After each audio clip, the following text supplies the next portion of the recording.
베드로라고 하는 사도가 옥상에 올라가서 하나님 앞에 기도했는데 기도 중에 환상을 봤다 그랬습니다. 그러니까 베드로가 기도해가지고 환상을 봤다. 이 말씀을 붙잡고 이 말씀을 여러분들이 인식하시고 하나님의 말씀을 들으시면 쉽게 이해가 될 줄로 믿습니다. 그 다음에 또 한 가지는 그 환상 내용이 뭐냐, 그 환상을 본 내용이 뭐냐.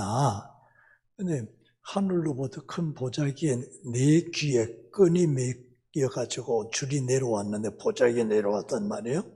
그런데 거기 보니까 그 보자기 안에 뭐 네 발 가진 짐승, 뭐 여러 가지 짐승들이 뭐 새도 있고 뭐 이렇게 되는 게 쭉 베드로 앞에 내려왔단 말이에요. 내려왔는데 주의 음성이 나는데 뭐라고 하느냐, 베드로야 그거 잡아먹어라. 그래, 잡아먹어라. 그러니까 베드로가 예 한 것이 아닙니다. 못 먹습니다. 쉽게 얘기하면 안 먹으랍니다.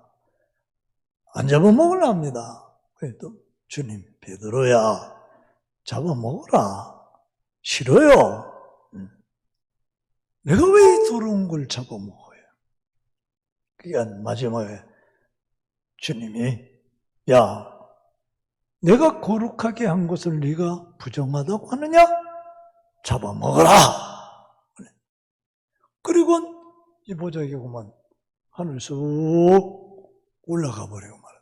기도하고 있는 이 베드로에게 왜 이런 환상을 보여줬느냐? 10절에 있는 말씀을 보니까 영적으로 굶주린 영혼들을 보여준 거예요. 10절에 보세요. 베드로가 비몽사몽간에 환상을 본 시간이 사람들이 시장하여 식사 준비를 하는 시간이라 그랬습니다. 이때 당시에 유대인들은 하루에 2끼씩밖에 안 먹습니다. 그래서 아침에 한 9시쯤 돼서 먹고, 그리고 오후에 한 6시쯤 돼서 또 먹고 그럽니다. 그런데 베드로가 기도를 시작한 그 시간이 6시라 그랬어요. 그러니까 이 말의 의미는 지금으로 말하면은 한 정오쯤 됐다 그 말이에요. 우리나라 시간으로 말하면 정오쯤 됐다 이 말이에요. 그런데 아침도 먹지 않고 이제 베드로가 옥상에서 기도했다. 그러니까 사실은 상당히 좀 뭐라 그럴까요? 시장 같잖아요. 시장했다 이 말이에요.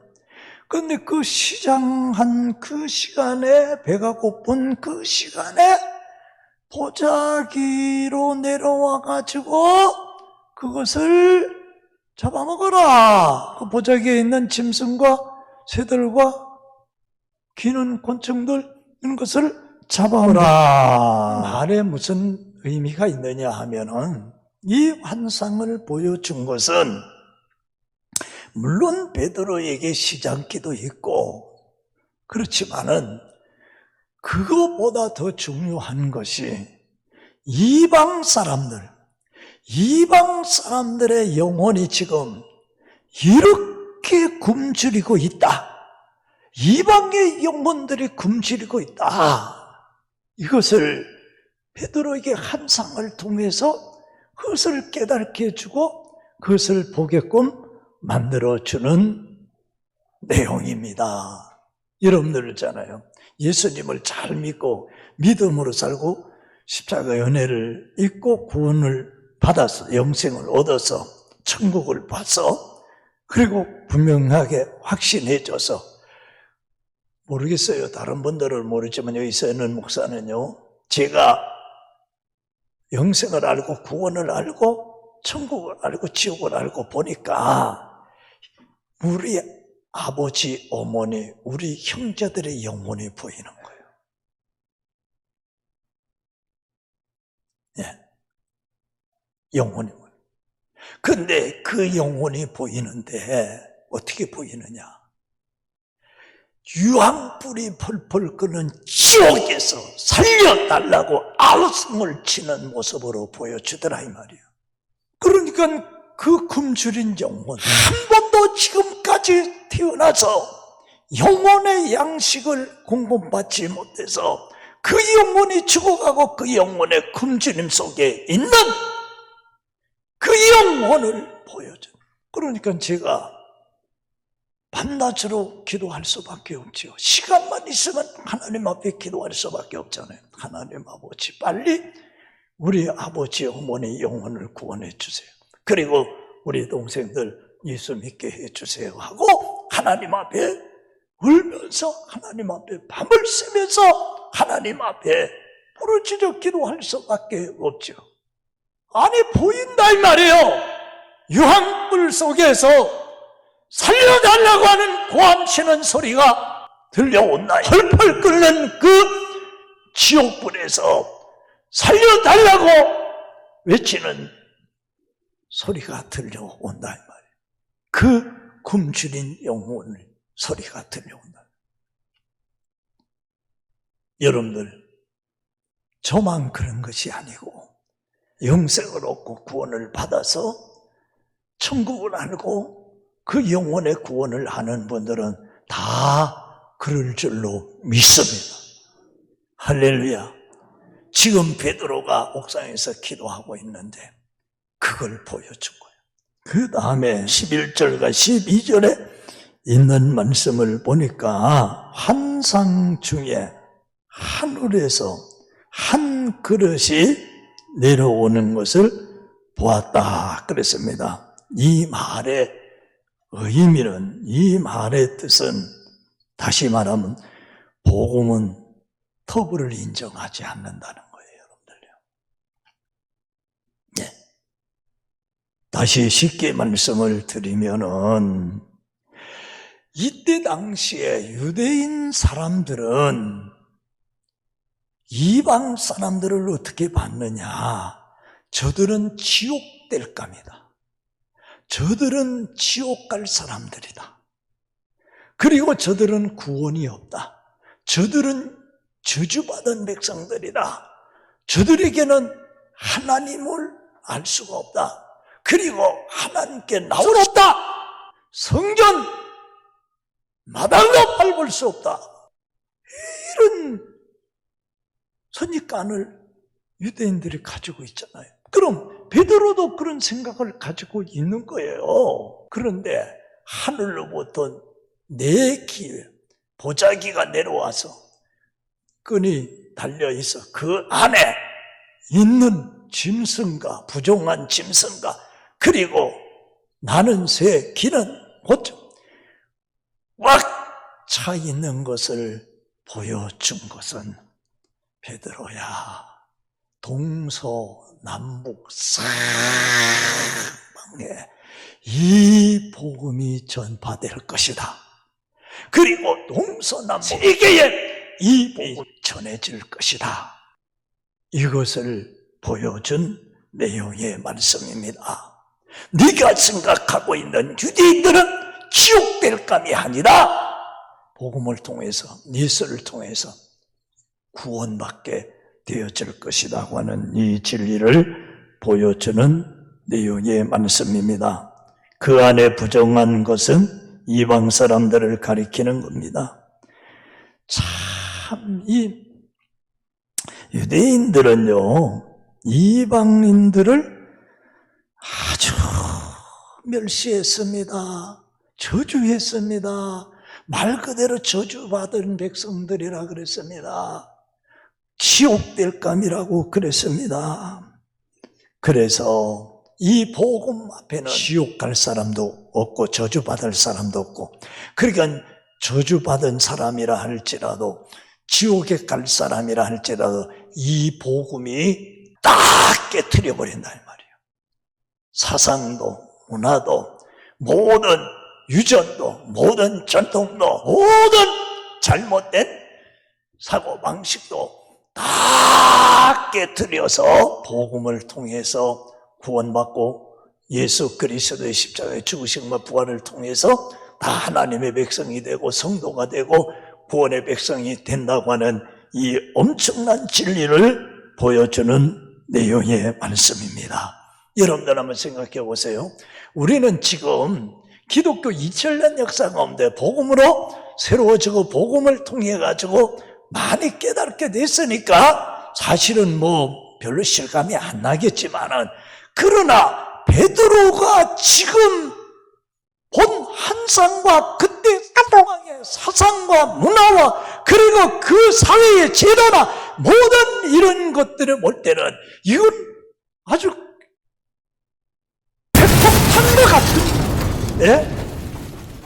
역사의 기적이라 그 말이에요, 여러분들요. 그러니까 이 복음의 능력은요, 한순간에 변화를 시키고 한순간에 새롭게 만드는 이런 놀라운 능력과 권능이 있다고 하는 사실을 보여주는 내용의 말씀입니다. 여러분, 아무리 힘들고 어려워도요, 이 복음의 능력을 가진 교회, 그리고 복음의 능력을 가진 민족, 복음의 능력을 가진 가정, 여러분들 걱정할 거 없어요. 왜? 복음의 능력이 다 풀어냅니다. 다 해결합니다. 할렐루야. 그래서 여러분들은 제가 이 복음의 능력을 가지고 있어야 될 줄로 믿습니다. 그 다음에 13절에서 14절에 있는 말씀을 보세요. 이 말씀을 보니까 베드로는 그 그릇 안에 있는 짐승을 잡아먹으라고 했는데 그럴 수 없다 그랬어요. 주님이 잡아먹으라고 했는데 나는 싫다, 잡아먹겠다, 안 잡아먹겠다, 그렇게 베드로가 얘기를 합니다. 그럼 베드로가 왜 잡아먹지 않겠다고 했느냐? 여러분들, 잡기가 어려워서 그랬을겠어요? 그 보자기 안에 있는 짐승이 잡기가 어려워서? 아니면 짐승이 무서워서 먹을 수 없도록 담아져 있기 때문에 그랬겠어요? 베드로가 마음만 먹으면 얼마든지 잡아먹을 수 있습니다. 그런데 왜 베드로가 나는 잡아먹을 수 없다라고 그렇게 표현을 했느냐? 그것은 베드로에게 짐승에 대한 잘못된 편견이 있었기 때문에, 편견, 그리고 부정한 짐승이라고 하는 편견 때문에, 이 편견 때문에 도저히 잡아먹을 수 없다 그랬어요. 주님이 말씀하셨는데, 예수님이 말씀하셨는데도 불구하고 나는 잡아먹을 수 없다고 말씀을 합니다. 이방인에 대한 편견 때문입니다. 여러분들, 예수 그리스도를 믿는 성도가 잘못된 편견 때문에 엄청난 오류를 범하는 경우가 많이 있습니다. 여러분들, 제가 그때는 전도사도 아니고 신학생 때인데 제가 있던 교회에 여러분들 전도사가 결혼을 했어요. 결혼을 했는데 근데 결혼하고 얼마 안 돼가지고 그 전도사를 잘랐어요. 우리 교회에서. 그래서 왜 잘랐는가 나중에 알고 보니까 그 전도사가 결혼한 신부하고 손 붙잡고 주일날 교회에 왔다 하는 거예요. 아니, 결혼한 전도사가 신부 손 붙잡고 교회에 왔다는 거예요. 그 왜 그러냐? 어디 교육자가 말이요, 주일날 경건하지 못하게 말이에요. 그래가지고요, 내가 그걸 보고 생각해요. 조심해야 되겠구나, 교회에서. 큰일 나겠구나. 그런데 보세요, 제가 공부하면서 한국 기독교의 역사를 처음 보니까요, 일어난 사건들이 많더라고요. 보니까 처음에 어째요? 선교사들이 와서 복음을 교회 세워놨는데 복판에 다 막았어. 복판 맞아가 이쪽은 여자들만 들어가고 이쪽은 남자들만. 목사님 혼자서 이쪽 보고 이쪽 보고. 이게 성도 이쪽 못 봤어. 그 다음에 어떻게 됐느냐? 그 다음에 그 이제 헐었어. 이거 헐잖아요. 근데 얼었는데 뭐라 하냐? 남자들은 여자들 속에 앉으면 안 된다. 남자하고 섞여 앉으면 안 된다. 그랬어요. 그 남자하고 섞여 앉았다가 들키면 그냥 잘리는 거예요. 그런데 그것뿐 아니에요. 보면 역사를 보면 뭐가 있는지 알아요? 여자들이 전부 다 머리를 길었잖아요. 머리를 길었는데 근데 머리를 자르고 파마를 하고 어느 날 집사가 교회 왔어. 그냥 짧은 치마 입고 교회 나왔어. 지금은 의자예요. 전부 다 의자네. 전부 의자니까 상관없어. 그런데 그때는 땅바닥에 그냥 앉아 있어야 되는 거예요. 그러니까 경건하지 마. 잘못된 편견 때문에. 복음을 이해하지 못한 잘못된 편견 때문이라는 거예요. 오늘 말씀에 근거해서 가장 중요한 것이 뭐냐 하면은 복음을 전파하는데 가장 장애가 되는 게 뭡니까? 편견입니다. 고난 때문에 아니에요. 핍박 때문에 아니에요. 전도하기가 어려워서가 아니에요. 절대로 그게 아니에요. 복음을 전하면 사람들이 싫어해. 복음을 전해도 안 믿어. 편견입니다. 전도해도 안 돼. 편견입니다. 복음을 전해도 사람들이 안 받아들여. 편견입니다. 아무리 믿으라고 해도 안 믿어. 편견입니다. 본인에게 그렇다 이 말이에요. 내게. 성도들이 신앙생활 하면서 뭐 기도한다고 달라지는 게 별로 없네. 편견입니다. 뭐 교회 충성하고 봉사했는데도 뭐 별로 달라지는 것이 없네. 편견입니다. 내가 이렇게 헌신하고 충성했는데 뭐 주어지는 것이 별로네. 편견입니다. 이 편견을 뽑아내야 합니다. 누구는 안 된다. 편견입니다. 그거는 안 된다. 편견입니다. 그거는 하면 안 되는 편견입니다. 누구는 되고 누구는 안 되고 편견입니다. 어떤 때는 되고 어떤 때는 안 되고 편견입니다. 여러분들 무서운 겁니다. 뭐 새벽기도 꼭 해야 되는 편견입니다. 오예배 나와야 되는 편견입니다. 꼭 나와야 되느냐 편견입니다. 뭐 수요일 예배 뭐하러 나가? 안 나가도 되는데 편견입니다. 이 무서운 거예요, 여러분들. 코로나 시대에 지금 비대면 예배 되는데 못 되면 교회 나가랴 편견입니다. 무서운 거예요, 여러분들요. 앞으로 보세요. 코로나 끝난 후에도 보세요. 신앙은 이 편견에 무너지면 안 됩니다. 옛날이나 지금이나 앞으로도 하나님의 말씀은 영원합니다. 복음은 영원합니다. 예수 그리스도의 십자가의 죽으심과 부활과 성령의 불같은 은사, 죽은 영혼을 살리고 구원하는 일은 그때나 지금이나 변함이 없습니다. 어떤 편견도 이 복음의 능력이 깨트린다 그 말이에요. 왜? 바울을 위대하게 보고 왜 베드로를 위대하게 했느냐. 이 양반들도 그런 편견에 있는 사람들이었어. 그런데 그것을 깨트려 가지고 그것을 깨트린 것이 뭐냐? 교육도 아니고 어떤 사상도 아니고 어떤 지도자의 말도 아니고 복음의 능력이 깨트렸다 이 말이에요. 바울 사도 같은 사람은 생각해 보세요. 유대교 정통파 출신 아니에요. 율법주의 얼마나 편견이 많습니까? 그걸 누가 깨트리까? 그 편견에 의해서 초대교회를 박해하고 스데반 집사를 처형하는데 앞제비 노릇을 하고 그렇게 한 사람이잖아요. 그런데 그 무서운 사상적인 편견에서 그것을 깨뜨려서 변화시킨 것이 그게 복음이라 이 말이에요. 예수 그리스도의 십자가의 능력이고 성령의 은혜라 이 말이에요. 부활하신 주님의 은혜라 이 말이에요. 답은 있습니다. 지금 여러 분야에서 복잡한 일들이 많고 문제가 많은 답은 있습니다. 그 답이 뭐냐? 복음의 능력입니다. 그런데 이 복음의 능력이 교회에서 소멸되면은 그러면 길이 없어요. 답이 없어요. 그러나 아무리 힘들고 어렵다 할지라도 이 복음의 능력, 이 성령의 권능, 이 같은 은혜가 있으면 여러분들 그 안에서 다 풀어지고 해결되어지고 다 깨뜨립니다. 전능하신 주님이신 것을 믿으시기를 주의 이름으로 축복합니다.